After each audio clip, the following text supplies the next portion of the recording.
CPU scheduling algorithm అండి. So ఇదేంటంటే for example ఇక్కడ మల్టిపుల్ ప్రాసెస్ ఉన్నాయి. Process 1, process 2, process 3, so on, process N. So N process memory allocate చేయడానికి రెడీగా ఉంది. ఇక్కడ సిపియు ఉంది. ఇక్కడ సిపియు ఏంటంటే అట్ ఏ టైం సో మొత్తం అన్ని ప్రాసెసర్లకి ఒకేసారి మెమరీని అలొకేట్ చేయలేదండి. ఒకేసారి మెమరీని అలొకేట్ చేయలేదు. ఓకేనా? సిపియు ఇక్కడ ఏంటంటే ఐదర్ 1 or 2 ప్రాసెసర్లకు మాత్రమే మెమరీని అలొకేట్ చేయగలదు. సో దాన్నే సిపియు షెడ్యూలింగ్ అల్గోరిథం అంటారు. ఓకేనా? ఈ సిపియు షెడ్యూలింగ్ అల్గోరిథంలో మనకు ఒక క్రైటీరియా ఉంది. ఫర్ ఎగ్జాంపుల్ ఇక్కడ ఒక ప్రాసెస్ రన్నింగ్ లో ఉందనుకోండి, మెమరీ అలొకేట్ చేస్తుంది సిపియు. ఇక్కడ సెకండ్ ప్రాసెస్ ఏంటంటే వెయిటింగ్ లో ఉంటుంది. వెయిటింగ్ ఆర్ హోల్డ్ లో ఉంటుంది. ఈ ప్రాసెస్ కంప్లీట్ అయిపోయింది అనుకోండి, నెక్స్ట్ ప్రాసెస్ హోల్డ్ లో ఉంది కదా, సో ఇది దీనికి మెమరీ అలొకేట్ చేస్తారు. ఆ తర్వాత మెమరీ ఏమవుతుంది, ఇది వెయిటింగ్ లో ఉంటుంది ఆర్ హోల్డ్ లో ఉంటుంది. ఇది ఎలా ఉంటుందంటే P1 ఏంటంటే ఐడియల్లోకి వెళ్ళిపోతుంది. P1 ఐడియల్లోకి వెళ్ళిపోతుంది. సో P2 రన్నింగ్ లో ఉంది. P3 వెయిట్ ఆర్ హోల్డ్ లో ఉంది. దీని అంతటిని ఏమంటామంటే సిపియు షెడ్యూలింగ్ అల్గోరిథం అంటారు. ఓకేనా? సో సిపియు షెడ్యూలింగ్ అల్గోరిథం అనేది ఏంటంటే CPU scheduling algorithm deal with the problem of deciding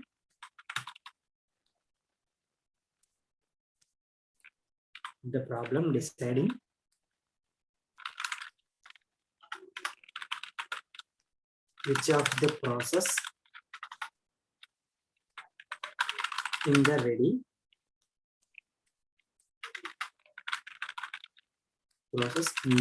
queue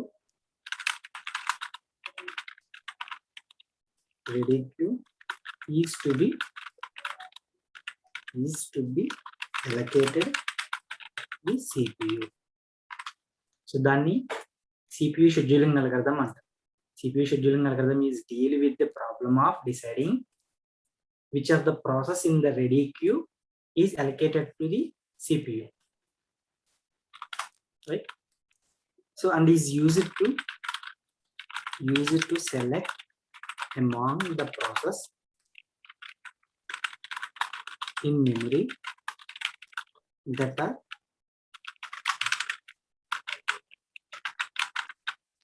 ready to execute and allocate the CPU to one of them. So ఏంటంటే మనకు ఒక ప్రాసెస్ కంప్లీట్ అయిన తర్వాతే ఇంకొక ప్రాసెస్ కి మెమరీని అలొకేట్ చేస్తుంది. ఒక ప్రాసెస్ రన్నింగ్ లో ఉన్నప్పుడు ఇంకో ప్రాసెస్ ఏమవుతుందని వెయిటింగ్ లో ఉంటుంది లేదా హోల్డ్ లో ఉంటుంది.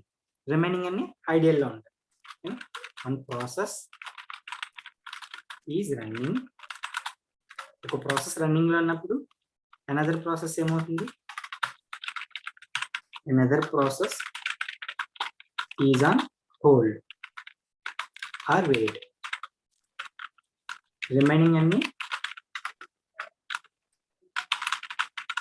రిమైనింగ్ ఏమవుతాయి, ఐడియల్ లో ఉంటాయి. ఓకేనా? సో దీని అంతటిని ఏమంటామంటే సిపియు షెడ్యూలింగ్ అల్గోరిథం అని. ఈ సిపియు షెడ్యూలింగ్ అల్గోరిథంలో మనకి 2 టైప్స్ ఉన్నాయి. ఆ 2 టైప్స్ ఏంటంటే ఒకటి ప్రిమిటివ్, ఇంకొకటి నాన్ ప్రిమిటివ్. సో ప్రిమిటివ్ అనేది ఏంటంటే ఇక్కడ process 1, process 2, process 3, so on process n ఉన్నాయి కదా. సో n ప్రాసెస్ లో ప్రియారిటీ వైజ్ ని తీసుకుంటుంది అనమాట. దాన్ని నాన్ ప్రిమిటివ్ అంటాం. సో ప్రియారిటీ అంటే మనకి ఇక్కడ లో ప్రియారిటీ ఉంటుంది, హై ప్రియారిటీ ఉంటుంది. ఫస్ట్ ప్రిఫరెన్స్ దేనికి ఇస్తుంది, హై ప్రియారిటీకి ఇస్తుంది. అలా అనమాట. ఓకేనా? సో ఇప్పుడు ఎన్ని ప్రాసెస్లు ఉన్నాయి, process 1, process 2, process 3, so on process n ఉన్నాయి. ఇక్కడ సిపియు ఫస్ట్ ప్రాసెస్ కి మెమరీని అలొకేట్ చేస్తుంది అనుకోండి. ఫస్ట్ ప్రాసెస్ కి మెమరీని అలొకేట్ చేస్తుంది అనుకోండి. ఒరిజినల్ గా సెకండ్ ప్రాసెస్ ఏమన్నట్టు, వెయిటింగ్ లో ఉన్నట్టు, అంతే కదా. ఇక్కడ ప్రిమిటివ్ ఏం చేస్తుంది, ప్రియారిటీని ఫాలో అవుతుంది. ఏం ఫాలో అవుతుంది, ప్రియారిటీ ఆర్డర్. ప్రియారిటీని ఫాలో అవుతుంది. ఓకేనా? సో ఇక్కడ ప్రిమిటివ్ ఏం చేస్తుందంటే, ఫర్ ఎగ్జాంపుల్ P1 అనేది లో ప్రియారిటీ అనుకోండి, P2 అనేది హై ప్రియారిటీ అనుకోండి. ఏం చేస్తుంది?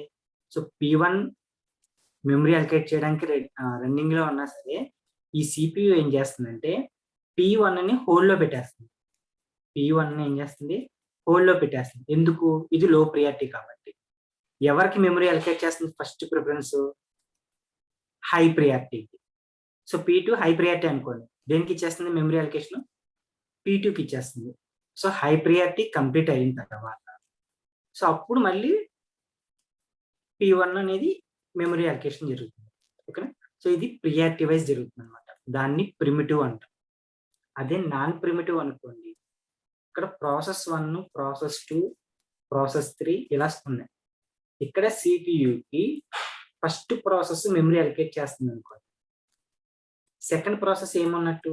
వెయిటింగ్‌లో ఉన్నట్టు. సో ఈ ప్రాసెస్ కంప్లీట్ అయితే గాని నెక్స్ట్ ప్రాసెస్‌కి మెమరీని అలొకేట్ చేయదు. సో దాన్ని ఏమంటామంటే నాన్ ప్రిమిటివ్ అంటాం. రైట్? సో ప్రిమిటివ్ ఏం ఫాలో అవుతుంది? ఒక ఆర్డర్‌ని ఫాలో అవుతుంది, ప్రియారిటీని. ఓకేనా? So mostly assigned with the priority.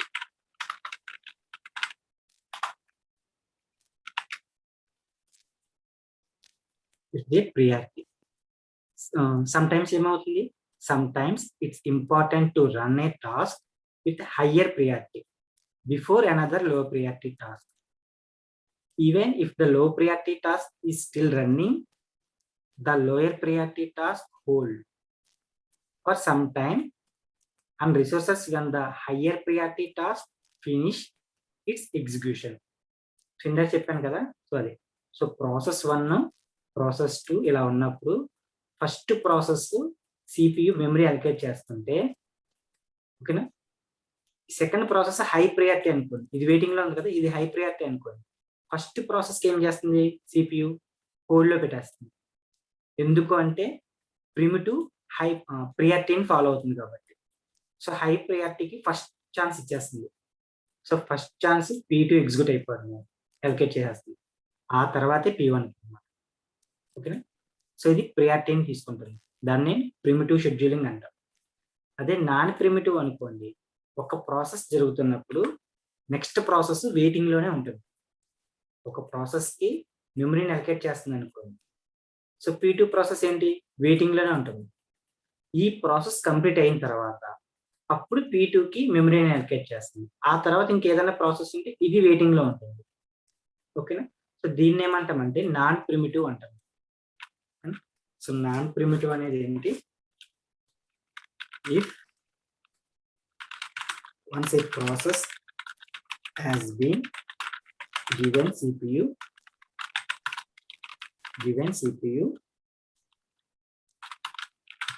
then CPU cannot be taken away before process terminate. దీన్ని ఏమంటాం? నాన్ ప్రిమిటివ్ అంటాం. ఓకేనా? సో మనకి ఈ CPU షెడ్యూలింగ్ అల్గోరిథంలో కొన్ని టెర్మినాలజీస్ ఉన్నాయి. మనం తెలుసుకోవాల్సిన కొన్ని టెర్మినాలజీస్ ఉన్నాయి. ఆ టెర్మినాలజీస్ ఏంటంటే, ఒకటి బరస్ట్ టైం అండి, బరస్ట్ టైం లేదా ఎగ్జిక్యూషన్ టైం అన్నా ఒకటి. Burst time and execution time అన్నా ఒకటి. So burst time, execution time అనేది ఏంటంటే, సో ఇప్పుడు నేను ఒక ప్రాసెస్ చేస్తున్నాను అనుకో, ఓకేనా, CPU ప్రాసెస్ మెమరీని అలొకేట్ చేస్తుంది, ఒక ప్రాసెస్ జరుగుతుంది అనుకోండి. Second process ఏమన్నట్టు? వెయిటింగ్ లో ఉన్నట్టు. ఓకేనా? సో ఈ ప్రాసెస్ అంతా కంప్లీట్ అయిపోయింది అనుకోండి. ప్రాసెస్ 1 అంతా, టాస్క్ అంతా ఎగ్జిక్యూషన్ అయ్యేంత వరకు ఆ ప్రాసెస్ అంతా కంప్లీట్ అయిపోయింది అనుకోండి. ఆ టైంని ఏమంటామంటే బర్స్ట్ టైం లేదా ఎగ్జిక్యూషన్ టైం అంటాం. ఓకేనా? సో దాన్ని ఏమంటాం? the time required to complete execution. So ఇది ఒక టెర్మినాలజీ. నెక్స్ట్ ఇది ఏంటంటే అరైవల్ టైం అంట. అరైవల్ టైం ఒకటి. సో అరైవల్ టైం అనేది ఏంటంటే, సో ఇప్పుడు మనకి ఒక ప్రాసెస్ జరుగుతుంది అనుకోండి, ఇక్కడ ఒక ప్రాసెస్ జరుగుతుంది అనుకోండి, ప్రాసెస్ 1, ప్రాసెస్ 2 ఇలా ఉన్నాయి కదా. సో ఒక ప్రాసెస్ జరుగుతుంది అనుకోండి, అంటే స్టార్ట్ చేస్తాం కదా, స్టార్ట్ చేస్తాం. సో స్టార్ట్ చేసిన తర్వాత ప్రాసెస్ జరగడానికి ఇవన్నీ రెడీ స్టేట్కి వెళ్తాయి, క్యూలో ఉంటాయి, ready state.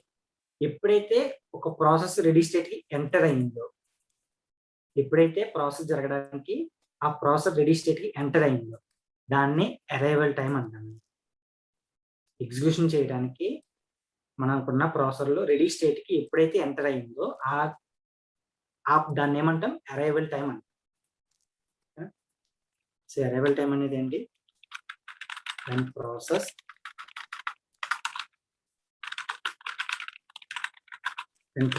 enter in a ready state, దాన్ని అరైవల్ టైం అండి. నెక్స్ట్ ఇది ఫినిష్ టైం అండి.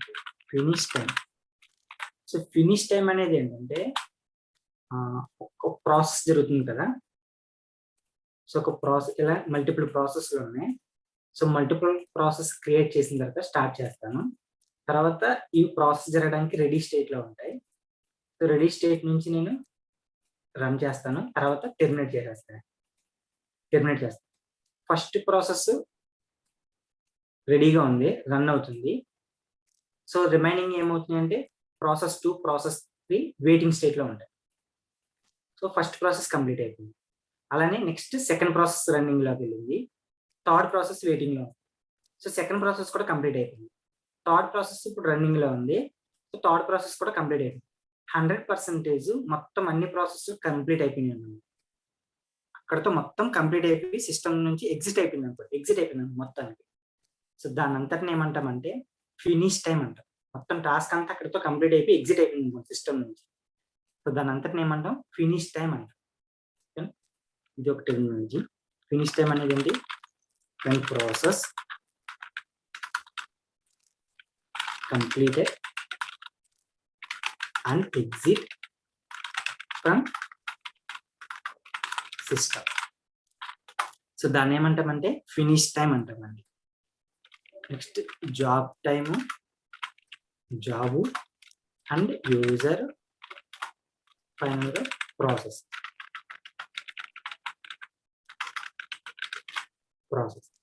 సో జాబ్ అనేది ఏంటంటే ఈ రెండు ప్రోగ్రామ్స్. జాబ్ అనేది, యూజర్ అనేది, ఈ రెండు ఏంటంటే ప్రోగ్రామ్స్. జాబ్ ప్రోగ్రామ్ అనేది ఏంటంటే యూజర్ ఇంటరాక్షన్ ఉండదు, యూజర్తో ఇంటరాక్షన్ ఉండదు. సో దాన్ని జాబ్ అంటామండి. అదే జాబ్ అనేది కూడా ఒక ప్రోగ్రామే కదా. ఈ జాబ్ అనేది ఒక ప్రోగ్రామే, బట్ ఇక్కడ ఏంటంటే యూజర్ ఇంటరాక్షన్ ఉంటుంది.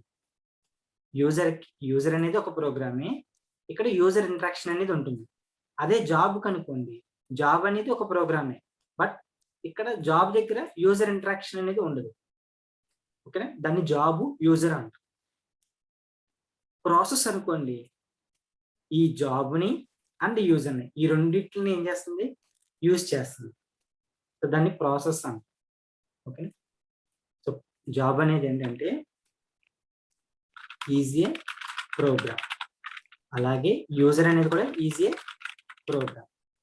జాబ్ దగ్గర ఏంటి, వితౌట్ యూజర్ ఇంటరాక్షన్. అదే యూజర్ అయితే విత్ యూజర్ ఇంటరాక్షన్. ప్రాసెస్ అనేది used for job and user. So ఇవి టెర్మినాలజీస్. మనకి different types of CPU scheduling algorithms ఉన్నాయి. ఒక్కొక్కటి ఒక్కొక్క టైప్ ఉంటుంది, దానికి ఎగ్జాంపుల్తో సహా థర్డ్ క్లాస్లో చూద్దాం. ఆ టైప్స్ ఏమున్నాయంటే మనకి first come first serve. So దాని షార్ట్ కట్ ఏమంటే FCFSM, first come first serve. ఇదొక algorithm, scheduling algorithm. Next shortest path shortest job first. So దీనికి షార్ట్ కట్ నేమ్ ఏంటంటే SJF. ఇది ఒక షెడ్యూలింగ్ అడగదు. నెక్స్ట్ ఏంటంటే షార్టెస్ట్ రిమైనింగ్ టైం. సో ఇది ఒక షెడ్యూలింగ్ అడగదండి. అలాగే ప్రియారిటీ షెడ్యూలింగ్ అడగదు. నెక్స్ట్ రౌండ్ రుబ్బిన్ అడగదు.